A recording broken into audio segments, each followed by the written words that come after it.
One of the few men on earth who's faster than me. He's about to sit down. There's not many. Some people think they are. I know I can say this with absolute confidence that the fastest runner, this is a tough room to say that in, but at least faster than me. Dante Hall, Texas A&M, Kansas City Chiefs, Rams. My father was class of '65 at A&M, so I went to Florida State. The apple fell a little further from the tree, but I grew up. I still love the Aggies. I followed your college career as closely as possible. You were one fast cat, man. Appreciate you, man. Appreciate you. Yeah. Yeah, you sent that guy from Florida State to our school. You know what I'm talking about. Yeah, I did. Yeah. Took all that money from us. Gonna keep it moving though. Threw his Christmas tree out and left Tallahassee. They don't miss him there either, buddy. Yeah, they don't miss him there either. What do you think about Mike? Here's my theory on Mike Elko, and you played for R.C. Slocum, so you know this. We have Phil Bennett on our show every week. I love Phil Bennett. Yeah, defensive coordinator when I was there. Yeah, so we have Phil. Phil's a great friend of ours. I'm gonna ask him about you next week. But so we have Phil Bennett. I think this R.C. Slocum was the perfect coach for A&M because he got the culture, the identity of that team, of what they're supposed to be. You're not Texas, you're not Alabama, you're not. It's not about. There's a little flash, but you're not about the flash. It is a workman-like blue collar, and that's what Mike Elko is. Mike Elko's about my big guys are going to hit you in the mouth, and then the fast guys are going to run past you, and then we're going to do it again and again and again until you can't take it anymore. And I think they lost that. I agree. We started trying to be this modern version of what offenses look like. At the end of the day, I don't care if it's 1925 or 2025. It's all about the trenches, and I think that's what Mike Elko is getting back to. I mean, you look at the two defensive ends he had last year, Skirton and Turner. I mean, holy cow, just wreaking havoc. And then I think, what do you think of Terry Bussey? He's a little bit like you. Yeah, he got some skills. Yeah.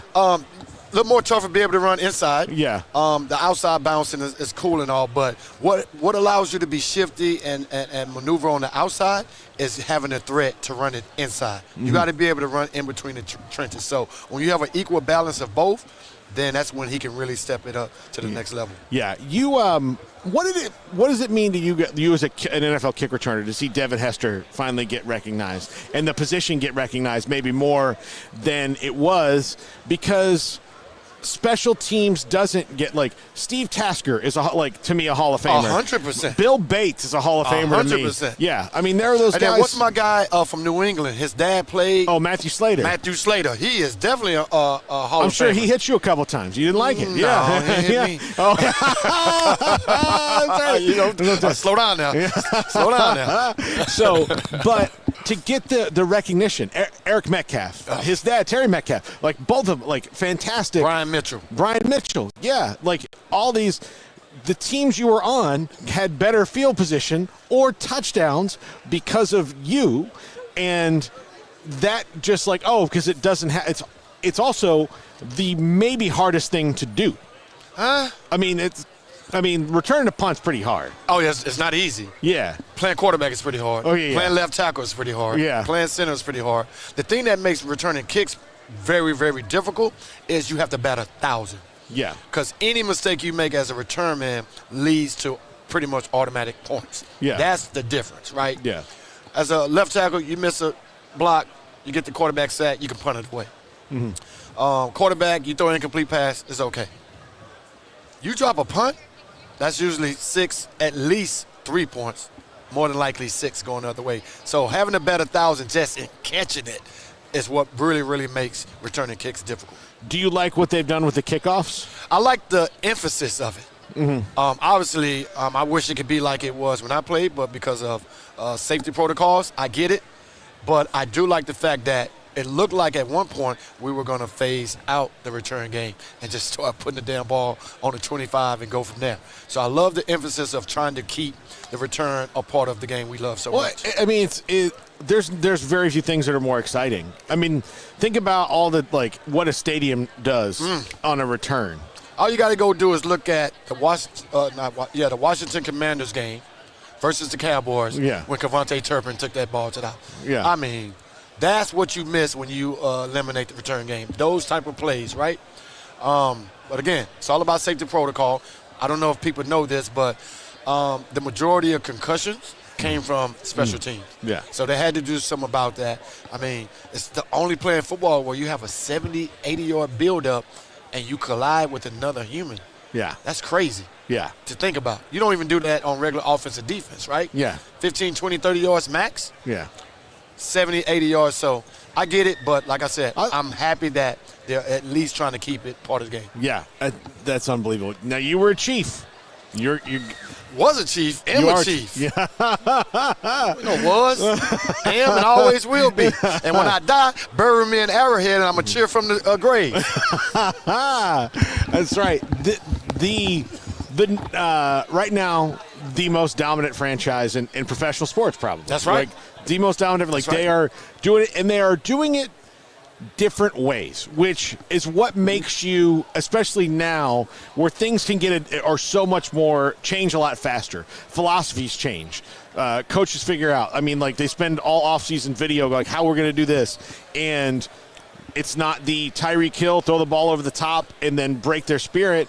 It's play tough defense, have the best quarterback in the league, run the ball, and then if we're not having our best day, as long as it's right here, 15's got us. There you go. And Yeah. that's the key. Just get us to that moment, whether it's throwing it over your head with Tyreek, whether it's running the ball with Kareem Hunt and Isaiah Pacheco, whether it's a close ball game because the defense is just stuffing the other offensive team. Don't end up in that moment because Yeah. we know what 1-5 is going to do. I saw a stat. I don't know if it's Trey Wingo. Somebody put a stat out. I don't know if you saw it. Tom Brady in those moments, I think his percentile was like 40, 50%, which is like, I think it was number 2 all time. Yeah. Joe Montana was like 30, 40%, third all time. Patrick Mahomes in that moment, 10 for 10. Yeah. That's the difference right there. Yeah. It's something we've never seen in this game. And Well, we've seen it with Tom. We've seen it with Tom. We've But seen like, it with Tom. But to the level of, like, it's just automatic with him. We've seen it with Tom, but Patrick has definitely, in my opinion, taken a step further. It's almost like, Magic Johnson took the NBA to here, and then Michael Jordan took it to here. And then LeBron. Yeah. And stretching it's it even further. Yeah, like, so you like Michael, Kobe, LeBron, like, Yep, so you yep. got there and you grow on it because you saw that. Yep. Golf is better because Tiger 100%. reset what greatness was, like what you needed to do to win. Now you're talking my language. Oh, you a golf fan? Oh, golf fan. I'm a golfer. Okay. So, all right. Anyway, sorry. Yeah, I mean, he completely reset the board. 100%. And Patrick Mahomes has completely reset the board. Everything everybody's doing, even in teams that don't play them regularly, is to figure out how do we get one over on this guy. And that, like, the same thing if Tiger was in contention on Sunday, then you are playing a different game than you're playing a different game than you normally do, because you know that, like, if he's got to hit one 350 down the line, he's going to do it, and you just can't. It makes offenses call their offense different. Yeah. Because we don't want to give the ball back to 1-5. Yeah. It makes defenses call things different, and special teams have different strategy because we've seen it time and time again. If it's 3 minutes, 1 minute, 13 seconds, does not matter. Do not let this man have the ball in his hand to dictate the outcome, because we know what that outcome is going to be. That's so true. Dante, it's so great to meet you. I've been a big fan for a long Thank you, time. brother. This was so much fun. Tell us about Mueller. Man. Partner with Mueller, big fan of their products. Think about this, right? This is one of the few products that benefits athletes and the average citizen. How so? We all have active lifestyles. No matter if you're a parent, working, no matter what you're doing, you're active. You're going to need some type of product to help you recover from day-to-day life. I'm a big fan of Revive. It helps with my recovery as a golfer, because I'm not a football player anymore, but I'm an avid golfer. But sometimes I come off that golf course, I feel like I just played a game. But I don't have the training staff that the professional team provides. Can't afford 3 or 4 or 5 massages a week, but I can afford this. And it's a great product, and it gives me the same result as if I was getting an hour, 2-hour massage in 20 minutes. Do you ever play with Phil Bennett? He plays about 3-4 times a week. I haven't played Phil yet. I've seen Phil on the golf course, but I haven't played with him yet. I'm going to ask you. I'm going to get this. You, me, Phil. I'm a terrible golfer. Smokey's a great golfer. He's not here, but we're going to get this done. We're going to get this done. We're Tell Phil he don't want this smoke. I can't wait to do that. Dante Hall, Texas A&M, Kansas City Chief.